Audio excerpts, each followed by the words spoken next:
और अच्छा अवसर ये है कि उन्होंने जो नारे दिए वो नारे आपकी मांग को आज सपोर्ट करते हैं। उन्होंने एक नारा दिया है 100 में से 90 शोषित, शोषितों ने ललकारा है, धन धरती और राजपाट में 90 भाग हमारा। उन्होंने एक नारा और दिया है कि 100 पे 90 का शासन नहीं चलेगा, नहीं 100 पे 10 का शासन, 90 पे 10 का शासन नहीं चलेगा, नहीं चलेगा। लेकिन बुरा यह है कि उनके जाने के इतने दिन बाद भी आज भी 90% लोगों को इस देश में 10% लोग शासन कर रहे हैं। सबसे पहले तो मैं आपको धन्यवाद देता हूं, छत्तीसगढ़ के मेरे क्रांतिकारी भाइयों बहनों। आज आपने सिर्फ और सिर्फ एक बिगुल नहीं बजाया, आपने क्रांति का ऐलान किया है। मैं आपकी सराहना करते हुए मुझे बड़ी गौरव हो रहा है, खुशी हो रही है कि आप अपने हक अधिकारों के लिए यहाँ हो, किसी शादी ब्याह में यहाँ नहीं पहुंचे, इतनी गर्मी का जो सामना कर रहे हो, अपने साधन जुटा के जो हजारों की संख्या में यहाँ पहुंचे, आप अपने समाज, अपने हक अधिकारों के प्रति सचेत हो, इस बात की मुझे खुशी। लेकिन अधिकार अगर मांगने से मिलते तो हजारों साल से आप लोग इस देश में, हम लोग इस देश में अपने अधिकारों को मांग रहे हैं, रो रहे हैं, चिल्ला रहे हैं, अन्याय सह रहे हैं, लेकिन आज तक भी हमें एक अधिकार नहीं मिले। उसका एकमात्र कारण यह है, जितना मुझे समझ आया कि अधिकार मांगने से मिलते ही नहीं है, अधिकार छीनने पड़ते हैं। मांगने सिर्फ भीख मिलती है और अधिकार छीनने पड़ते हैं, और छीनने के लिए शक्ति की जरूरत होती है। और इस देश में शक्ति संगठन में है और सत्ता में।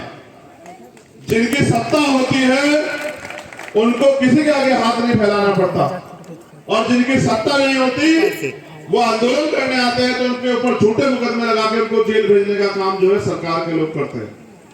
पूरे देश में घूमने के बाद मुझे ये महसूस हुआ, सरकार कोई हो, किसी पार्टी की हो, हर सरकार उस प्रदेश में रहने वाले कमजोरों के हक अधिकार छीनने को, डकारने के पीछे लगी हुई।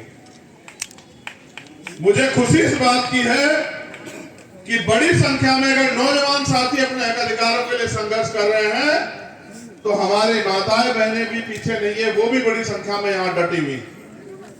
इस बात से स्पष्ट होता है कि यहां क्रांति जो है वो शहर में या पुरुष वर्ग तक सीमित नहीं है। यहाँ क्रांति महिलाओं, बच्चियों, बहनों, यानी कि घर के चूल्हे तक जो है यहाँ क्रांति है।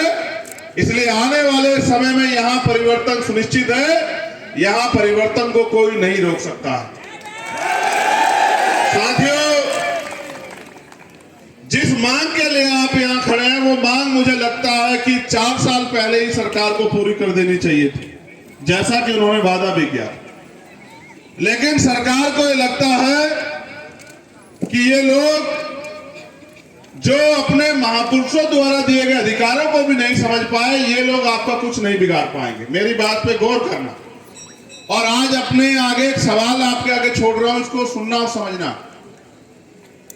भारत में संविधान से पहले भी राज होता था, वोट देने के अधिकार थे, उससे पहले राजतंत्र भी था, मुगल काल भी रहा, ब्रिटिश भी आए, उससे पहले भी हुन, शक, यवन, तमाम लोगों का राज रहा। उससे पहले हमारे पुरखों का, बुद्धिस्ट महापुरुषों का भी राज रहा। लेकिन उस समय राज, युद्ध होते थे, घोड़े पे, हाथी पे, बंदूकों से, तोपों से, तलवारों से, लाठियों से युद्ध होते थे, और तब जाके राज व्यवस्था बदलती थी। इस बात को समझते हुए बाबा साहब अम्बेडकर ने इस देश में जब लोकशाही के लिए प्रयास किया तो उनके मन में सपना था कि ये अधिकार जो हमारे लोगों को अभी तक नहीं मिले, जिनको मैं संविधान में तो लिखित कर रहा हूं, लेकिन ये मिलेंगे तभी जब हमारे लोग वोट की वैल्यू को समझ के और अपनी वोट का सही प्रयोग करके इस प्रदेश और देश में अपनी शासन सत्ता स्थापित करेंगे। सम्मानित साथियों,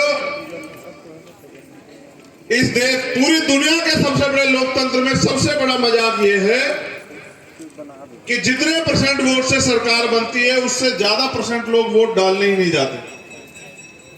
अगर आपको याद हो, छत्तीसगढ़ की जो सरकार बनी होगी, वोटिंग परसेंटेज 60, 62, 65% रहा होगा।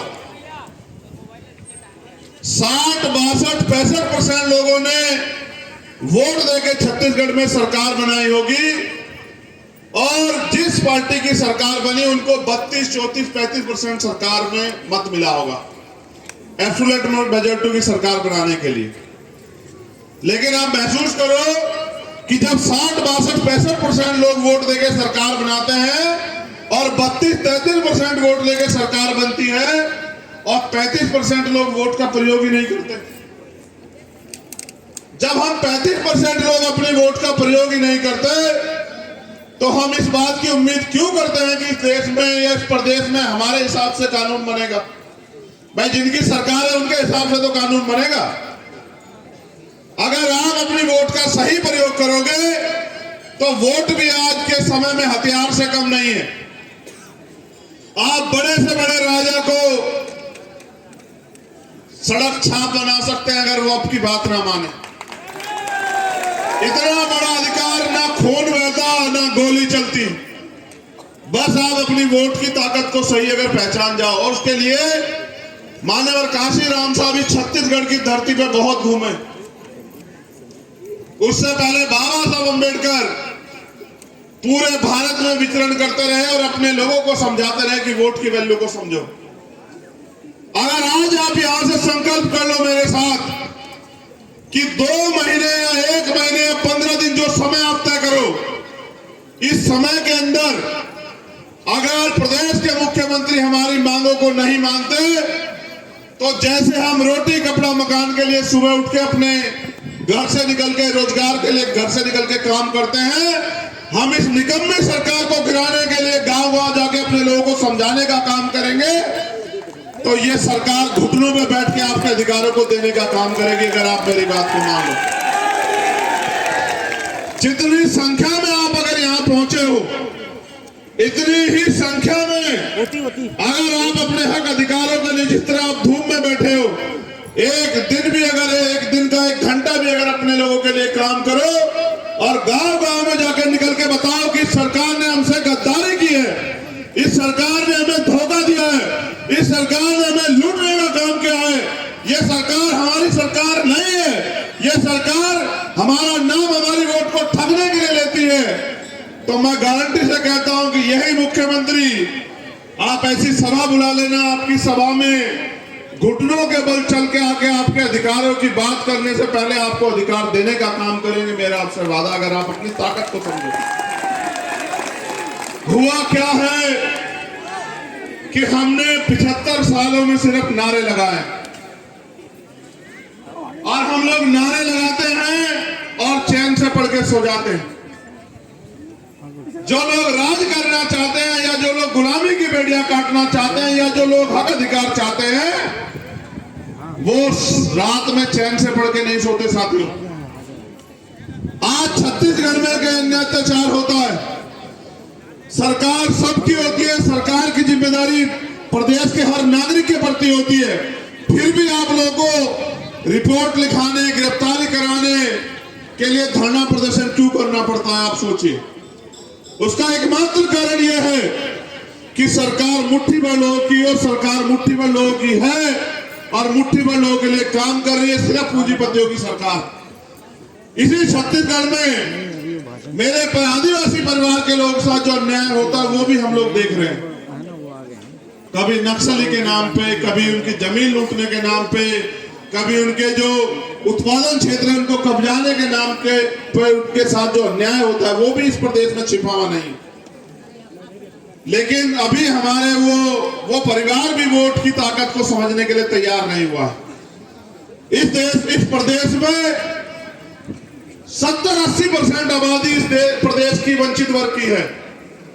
मैं मुख्यमंत्री जी ने 27% पिछड़े वर्ग के भाइयों को आरक्षण दिया, इस बात के लिए उनका धन्यवाद करता हूं। उन्होंने 32% आरक्षण जो है आदिवासी भाइयों के लिए दिया, उन्हें एक और बार उनका धन्यवाद करता हूं। लेकिन अगर वो इस प्रदेश के अनुसूचित जाति के लोगों के अधिकारों के साथ खिलवाड़ करते हैं तो फिर मैं उनके सामने आंख से आंख मिला के उनको जवाब देने के लिए भी तैयार हूं। फिर इसमें कोई समझौता नहीं। 75 साल की आजादी में जो कुछ थोड़ा बहुत हमें अवसर मिला है उसके बदौलत आज हम अपना मंच लगाने लगे। आज हमारे पास स्पीकर हैं, आज हमारी महिला नेता है, पुरुष नेता हैं, अपने हक अधिकारों के लिए लड़ते हैं। आज हम लोग डॉक्टर, इंजीनियर, आईएएस, आईपीएस, वकील, जज बन के कहीं ना कहीं प्रदेश की सेवा, देश की सेवा और अपने समाज को, अपने लोगों को आगे बढ़ाने का प्रयास कर रहे हैं। जो प्रयास अवसर हमें हजारों साल तक जो हमारे बंद करके रखे गए, रोक के रखे गए, आज जब वो अवसर हमें मिला है तो ये निकम्मी सरकार उन अवसरों को खत्म कर देना चाहती।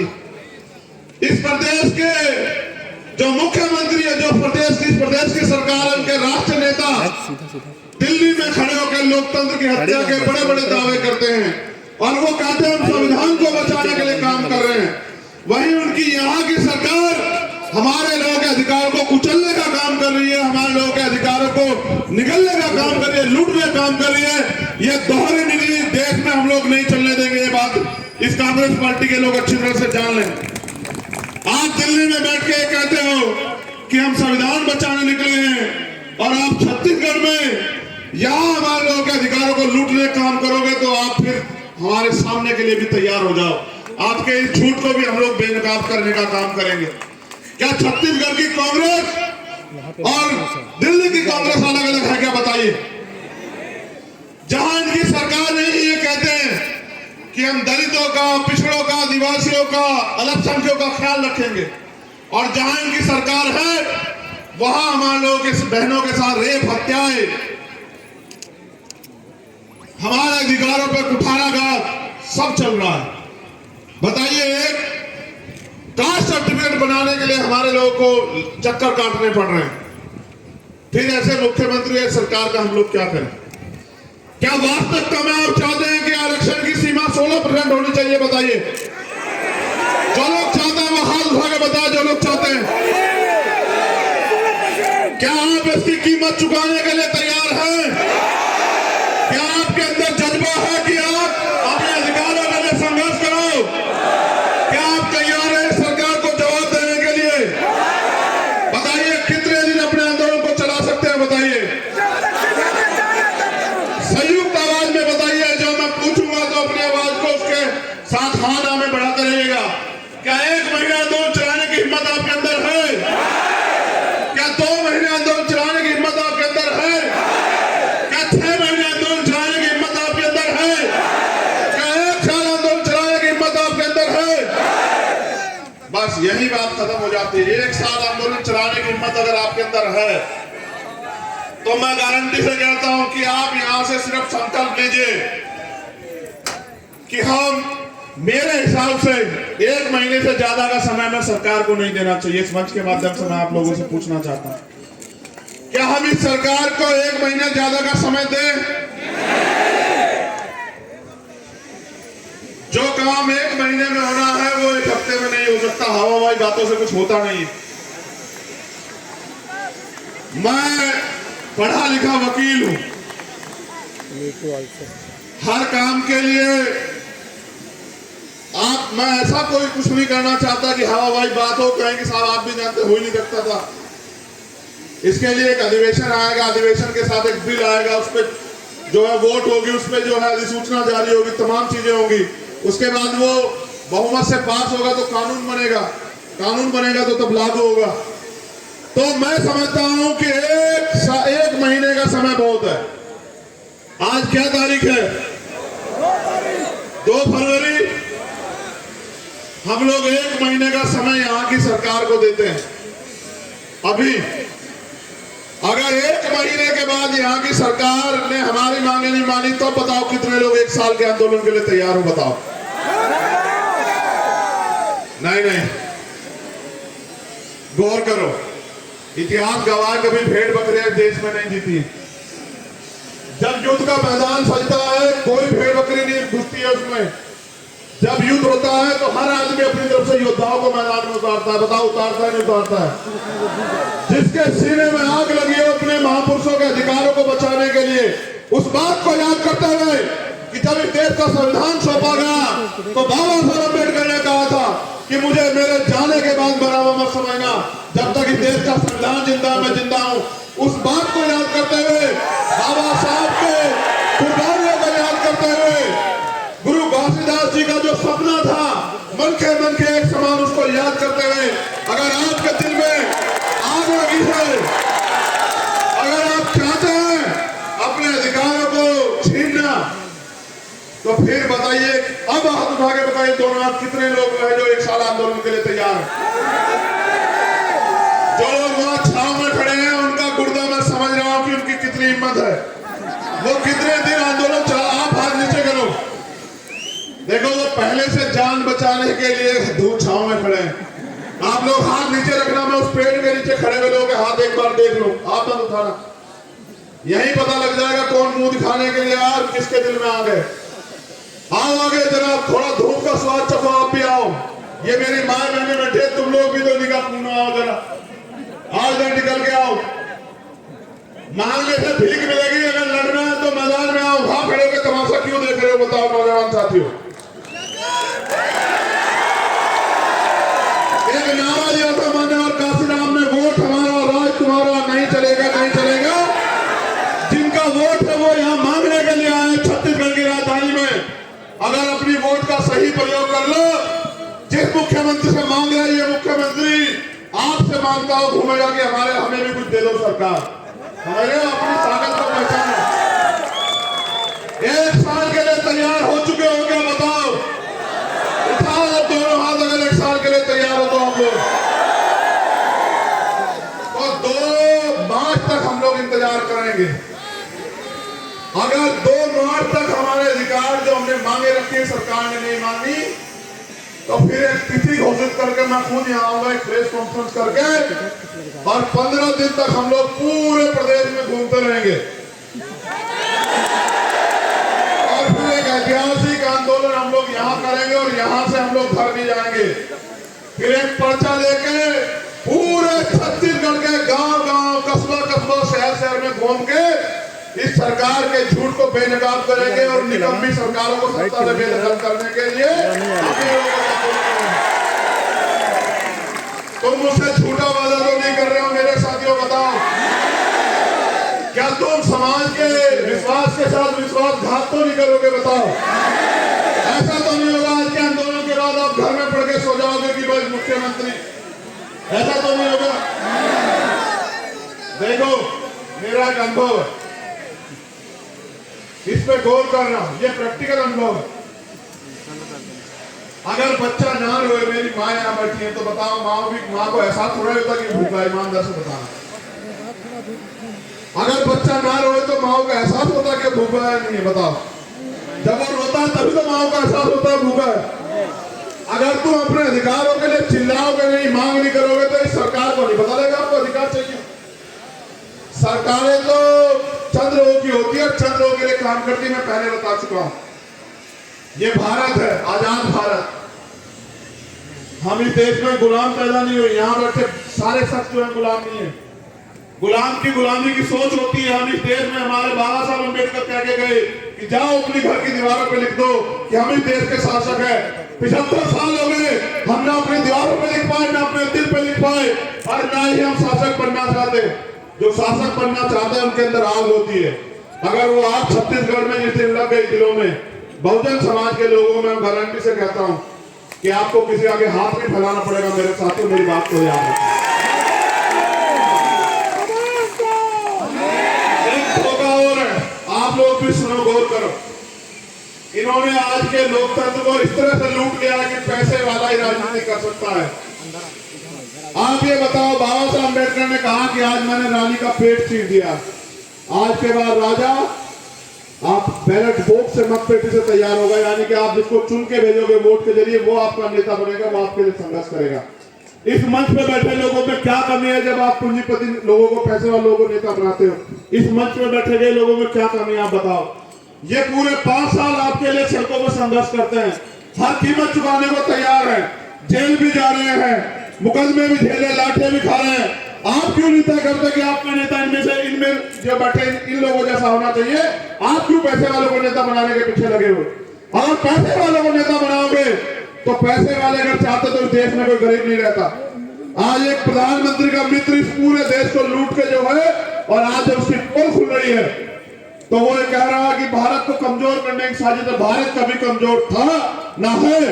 अगर भारत को कमजोर किया है तो आपके इस व्यवस्था ने, इस गैर बराबरी पर आधारित व्यवस्था ने किया, जिस व्यवस्था ने मेरे लोगों से हजारों साल तक लड़ने का, पढ़ने का, आगे बढ़ने का अधिकार छीन के रखा, और भारतीय संविधान ने अधिकार हमें दिया है। मैं यहाँ इस मंच के माध्यम से दिल्ली की सरकार को भी चेतावनी दे रहा हूं कि भारतीय संविधान के खिलाफ काम करना बंद कर दो। आप लोग याद रखना, अगर भारतीय संविधान पे आ जाएगी तो हम लोग अपने खून का एक कतरा भी है वो लुटाने से पीछे नहीं हटेंगे, भारतीय संविधान की रक्षा करेंगे। दिल्ली की सरकार भी सुन ले, लेकिन क्या तारीख तय की है बताओ? इससे ज्यादा बात तो वीडियो भी होती। नहीं,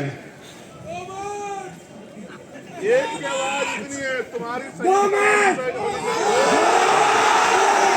मुझे नहीं लगता कि ये आवाज मुख्यमंत्री तक पहुंच रही होगी, मुझे नहीं लगता है। जोर से लगाओ आवाज। हमारे आखिरी चेतावनी का क्या दिन है बताओ? छत्तीसगढ़ में क्रांति का क्या दिन है बताओ? तो सरकार याद रखे, इंटेलिजेंस के लोग बता देना कि 2 मार्च तक आपकी और 3 मार्च के बाद हमारी आर पार की लड़ाई लड़ेंगे सरकार के खिलाफ, अगर हमारे अधिकार नहीं मिलेंगे। और अगर अधिकार दोगे तो जवान वाले तो भी आपका धन्यवाद जरूर करेंगे अगर आप हमारे अधिकार दोगे। राजनीतिक लड़ाई आपसे बाद में लड़ेंगे, आपका धन्यवाद देंगे अगर आप हमारे लोगों की मांग सुनोगे। लेकिन अगर नहीं सुनोगे तो इस बार फिर बड़े ताले और वो लगवा लेना, बैरिकेडिंग। इस बार आमना सामना वही होगा, मुख्यमंत्री आवास में मेरा वादा है। मुख्यमंत्री जी आपसे कोई चूक नहीं, लेकिन सम्मानित साथियों याद रखो, एक दिन में कोई लड़ाई नहीं जीती जाती। इतिहास गवाह है, एक दिन में कोई लड़ाई नहीं जीती गई। क्या इतना ही बड़ा समाज रहता है छत्तीसगढ़ में? ईमानदारी से बताना। तो यहाँ कौन लोग आए पता आपको? जो अपने महापुरुषों के लिए जी रहे, जिनके पेट में भले ही रोटी ना हो, जो भले ही यहाँ कड़ी धूप में बैठे, लेकिन उनके दिल में अपने समाज, अपने महापुरुष, अपने अवसरों के प्रति आग लगी। और जिस दिन इन गरीब के बेटों को आप लोग विधानसभा में चुन के भेजोगे, मैं जिम्मेदारी से कहता हूं कि यह आपको किसी के आगे जो है सर झुकाने के लिए मजबूर नहीं होने देंगे, मेरा वादा। आप भी समझो, ये जो धन तंत्र पे राजनीति हो रही है, ये हमारे जो वास्तविक राजनीतिक उद्देश्य को कुचलने के लिए हो रही है। एक मंत्री जी है, मुझे बताया, यहाँ एक हमारी सम्मानित बहन बैठी है, कहते हैं वो कहते हैं कि जय भीम नहीं कहना। इस जय भीम ने तो हमें लड़ना सिखाया है। बताओ सिखाया नहीं सिखाया? बताओ। अगर सतनाम का नारा हमें शांति और अहिंसा की अपील करके संघर्ष करने कहता है, तो जय भीम का नारा हमें क्रांति के साथ संघर्ष करने की अपील करता है। और हम अपने अधिकारों के लिए हर कीमत, अरे सुनो मेरे समाज के लोगों, सुनो, अगर आपके घर में जानवर हो, उसको भी समय पे चारा ना मिले, वो भी चिल्लाने लगेगा। इस 75 साल के लोकतंत्र में चिल्ला नहीं रहे हो। यहाँ मॉब लिंचिंग होती है, यहाँ नक्सल के नाम पे मारा जाता है, यहाँ जाति के नाम पे मारा जाता है, यहाँ अधिकार छीन लिए गए हैं। मैंने कहा आपके घर में अगर कुत्ता हो, उसके आगे से उसकी प्लेट हटा के देखना खाने की, वो आपका जो पालतू कुत्ता वो लड़ पड़ेगा आपसे। लेकिन हमारे लोग देखो कितने पालतू बने हुए हैं कि लड़ नहीं रहे हैं। तुम्हें लगता है कोई मसीहा आके तुम्हारे अधिकार देगा? अगर मसीहा पैदा होते तो बाबा साहब अम्बेडकर तुमसे नहीं कहते, बुद्ध तुमसे नहीं कहते अपना दीपक सुन बनो। मैं भी आपके जैसा इंसान हूं, आप लोगों ने मुझे यहाँ लाके खड़ा किया, मेरे पीछे बहुत बड़ा कोई सपोर्ट नहीं है, मेरी ताकत आप लोग हो छत्तीसगढ़ में। आप लोग ताकतवर हो, आप चाहो तो मिट्टी के आदमी को इतना ताकतवर बना दो कि वो प्रदेश की सीमाएं सील करा दो, और आप चाहो तो एक बहुत ताकतवर आदमी को इतना कमजोर कर दो कि वो अपने अधिकारों के लिए सड़क पे घूमता फिरे। आप अपनी ताकत को समझो सम्मानित लोगों, आप अपनी ताकत को नहीं समझते, इसका खामियाजा पूरे समाज को भुगतना पड़ रहा है। सोचो, अगर आपने पहले से ही फैसले लिए होते और आपका प्रतिनिधित्व यहाँ होता या आपकी सरकार यहाँ होती, तो जो हजारों बहनों की इज्जतों पे हमला हुआ, जो हजारों को मारा गया, क्या उनकी जान नहीं बच जाती? ये सवाल करा खुद से कि अगर हम लोग पूरी जिम्मेदारी से अपना काम कर रहे होते, बाबा साहब अम्बेडकर ने कहा पॉलिटिक्स द मास्टर की, कहा नहीं कहा, मैंने कहा है, बाबा साहब ने कहा, बताओ कि राजनीतिक सत्ता वो चाबी है जो आपकी सारी समस्या हल कर देगी। सोचो आपकी सरकार होती है, आप 16% मांग रहे होते क्या? उसे भी छोड़ो। बाबा साहब ने कहा राजनीति में हिस्सेदारी ना करने का सबसे बड़ा नुकसान ये है कि अयोग्य लोग आपके ऊपर शासन करते हैं। आप बताओ, आप पढ़े लिखे सड़क पे घूम रहे हो 2000, 4000, 10,000 का रोजगार मांगते हुए, और यहां बैठ के जहां रोजगार दे जाते वहां क्यों नहीं आना चाहते भाई? जिस दिन मेरी समझ में बात आई उस दिन से मैं घर छोड़ के निकला वहां, और मुझे उम्मीद है कि अपने जाने से पहले मैं लाखों लोग ऐसे तैयार करके जाऊंगा जो चाहे रोटी उनको मिले ना मिले, लेकिन राज व्यवस्था हड़पने के लिए वो लोग दिन रात सोचते रहेंगे और काम करते रहेंगे। इतना मेरा लक्ष्य है। और एक प्रयास है कि बाबा साहब अम्बेडकर और माननीय काशीराम साहब के, गुरु घासीदास के जो अधूरे सपने हैं कि यहाँ जानवरों को भी सम्मान मिलता है, इंसानों को नहीं मिलता, उन पे भी हम लोग खरे उतर पाए। अब हम लोग यहाँ की जो हमारी लीडरशिप है उनके नेतृत्व में जो उन्होंने तय किया है, मार्च का है, जैसे भी अनुशासित तरीके से हम लोग